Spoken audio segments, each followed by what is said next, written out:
All right, so we're in our quiz and we want to start adding some questions. This is just going to talk about multiple choice.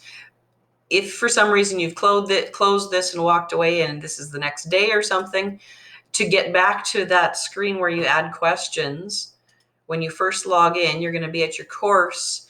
Remember, if you click on that new quiz or whatever you called your quiz, it's going to open and say no questions have been added. And there's the option to edit your quiz. And you click on that and it says, here we are. What do you want to do? Now you have lots of choices of ways when you go to add questions, and I'm going to talk just briefly about random questions.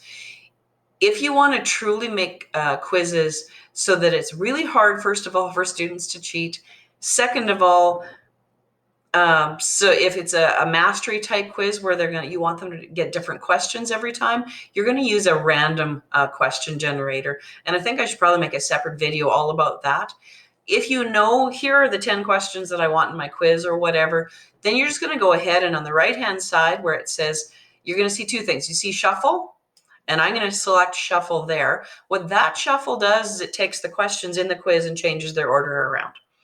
Then I'm going to hit add, and I've got choices, but I'm just going to say, let's add a new question. I'm going to find multiple choice, and you're going to see multi-choice and all sorts of options. We want just a good old multiple choice, add. Name it something that makes sense. And under category, Moodle likes to default all sorts of places. I'm going to pick the default that's tied to the name of this quiz. And I'm going to go ahead and say new quiz, and I'm going to go Q1. That's what I'm going to name my question. So the next one will be new quiz question 2. This only really matters if you're going to end up wanting to use those questions in a second place. For instance, in my math courses that I teach, I have lots of quizzes through the course, but then for my final exam, I pull questions from those other quizzes rather than make a whole bunch of new questions. That's the only time that it really matters that you know what your quizzes are named. Question text. This is the top part at the top of the question where you want your students to it's the question part of the question. Which of the following is not food? We'll make a very, very not fancy question. In this box, by the way, where I'm typing, if I click on this toolbar toggle, it's going to give me more options of things I can do in there. I can put pictures in there. I can bold words. I can choose to center instead of left justify. You can type subscripts and superscripts, all you math and sciencey types. There are lots of things you can do in there. There's actually a bit of a special character option in terms of typing equations and things. But yes, that's where you put your question. You're going to scroll down. Is this question just worth 1? Which, if it's just a normal multiple choice, typically that is true. Is there only one right answer? Again, usually that's true. Shuffle the choices. This is what you would change if this is going to be an all or of the above or none of the above question. We're asking which of the following is not food. Now we get into our choices. Choice number 1, whatever you want to type there, and so on. And I'm just going to throw some choices in so then I can talk about what to do. So there, I put 4 choices in. Now, obviously, the table is the right answer. And if I tried to save this right now, Moodle would go, whoa, I can't grade this. You didn't tell me which one's right. So down at the bottom under table, I would say table is the answer that is worth 100%. And at that point, I could save my changes and my question would be good to go. There are some different things that you can do depending on what all you want your quiz to accomplish for you. You could put in feedback. You could put in here that, hey, yes, an apple is food.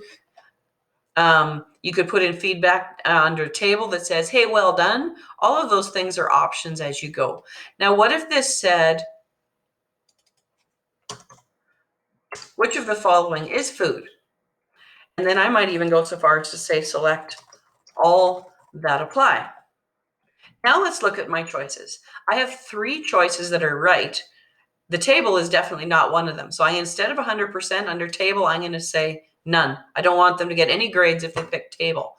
However, I do want them to pick all of the other 3. If they pick one of those 3, I might want to give them 1/3 of the marks.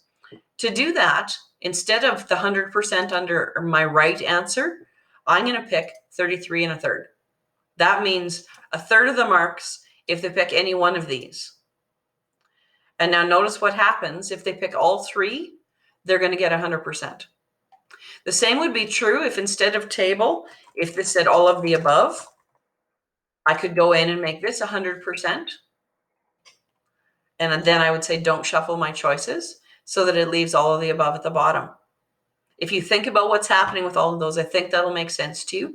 You hit save changes, and it's going to pop me back to where I'm editing my quiz, and I can see, hey, I have one question. Now, right now, if somebody writes this quiz, they're going to see a one-question quiz. As you're writing, if you want to ever go back and go, oh crap, I don't remember what this question actually looked like, find the little magnifying glass. So way over here, and be careful because right beside it is the trash can, which throws out your question. But the magnifying glass is going to open a pop-up or in another tab. And what you see in that blue square is exactly what the students are going to see when they go to write this. Okay, so that's what a multiple choice question looks like. When the students write this quiz, because Moodle knows the right answers, it's going to grade it as soon as they're done, and they can go back in and review and see what that looks like.